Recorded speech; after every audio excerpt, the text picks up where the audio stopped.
Assalamualaikum warahmatullahi wabarakatuh. Nama saya Tridia Anggraini. Saya dari kelas ilmu perpustakaan 1. Saya akan membacakan hadis yang ke-22 yang menjelaskan tentang melaksanakan syariat Islam dengan benar, yang berbunyi: A'udzubillahi minasyaitonirrajim. Bismillahirrahmanirrahim. An Abi Abdillahi Jabir bin Abdillahi Ansari radhiyallahu anhuma anna rajulan sa'ala Rasulullahi sallallahu alaihi wasallam faqala ara'aita iza salaitul maktubatin wa sumtu ramadana wa akhlaitul zailala wa haramtal harama walam ajdi ala say'an a'azakulul zannata qala naham. Artinya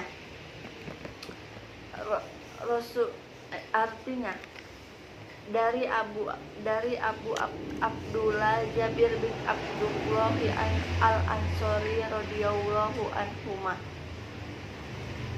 sungguh ada seorang laki-laki bertanya kepada Rasulullah sallallahu alaihi wasallam, bagaimana pendapatmu jika aku melakukan sholat fardu, puasa pada bulan Ramadan, menghalalkan yang halal atau melaksanakan dengan penuh keyakinan, mengharamkan yang haram atau menjauhinya, dan aku tidak menambahkan selain itu sedikit pun, apakah aku akan masuk surga? Nabi Shallallahu Alaihi Wasallam menjawab, iya. Penjelasannya yaitu, sahabat yang bertanya kepada Rasulullah Shallallahu Alaihi Wasallam bernama Nu'man bin Qaukal Abu Amir bin Solah mengatakan bahwa secara zuhir yang dimaksud dengan perkataan aku mengharamkan yang haram mencakup dua hal. Mengharam yaitu meyakini bahwa sesuatu itu benar-benar haram dan tidak melanggarnya. Hal ini berbeda dengan perkataan menghalalkan yang halal. Dengan perkataan menghalalkan yang halal, yang mana cukup meyakini bahwa sesuatu yang benar-benar halal saja.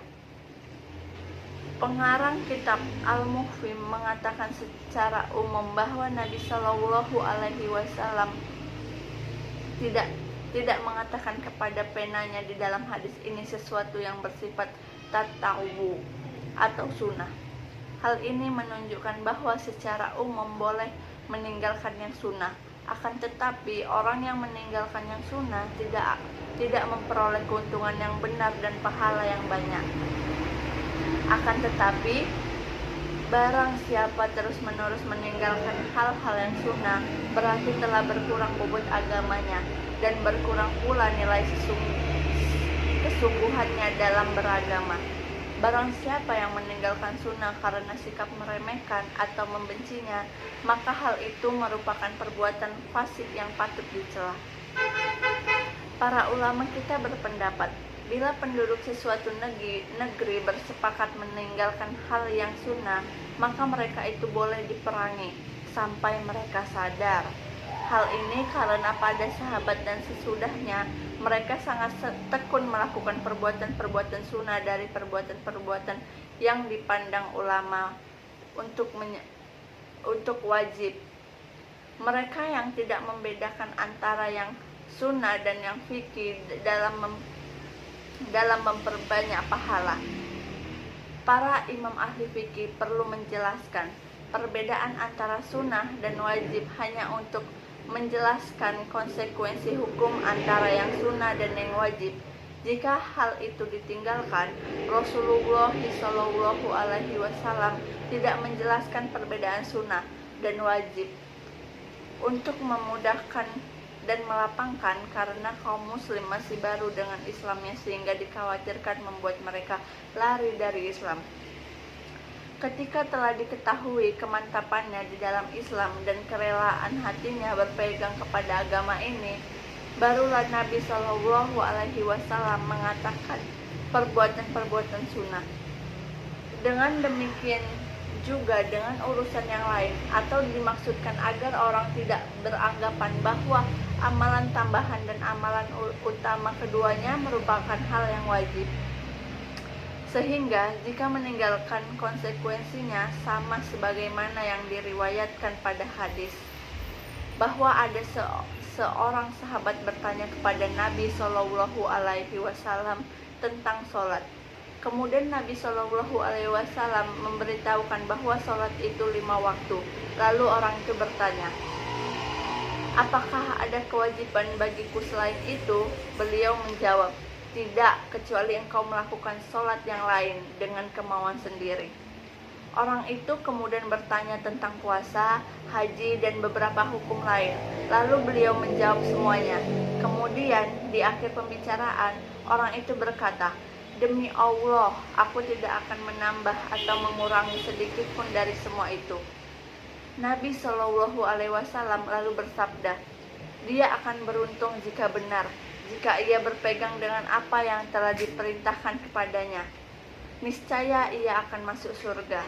Artinya, bila ia memelihara hal-hal yang diwajibkan, melaksanakan dan mengerjakan tepat waktu tanpa mengubahnya, maka dia mendapatkan keselamatan dan keberuntungan yang besar. Alangkah baiknya bila kita dapat berbuat seperti itu. Barang siapa dapat mengerjakan yang wajib, lalu diiringi dengan yang sunnah, niscaya dia akan mendapatkan keberuntungan yang besar. Perbuatan yang sunnah yang disyariatkan untuk menyempurnakan yang wajib, sahabat yang bertanya tersebut dan sahabat lain sebelumnya dibiarkan Nabi Shallallahu Alaihi Wasallam dalam keadaan seperti itu untuk memberikan kemudahan kepada kedua orang itu sampai hatinya mantap dan terbuka memahami dengan baik serta memiliki semangat kuat untuk melaksanakan hal-hal sunnah sehingga dirinya menjadi ringan melaksanakannya. Demikian penjelasan saya tentang hadis yang ke-22. Sekian, terima kasih. Wassalamualaikum warahmatullahi wabarakatuh.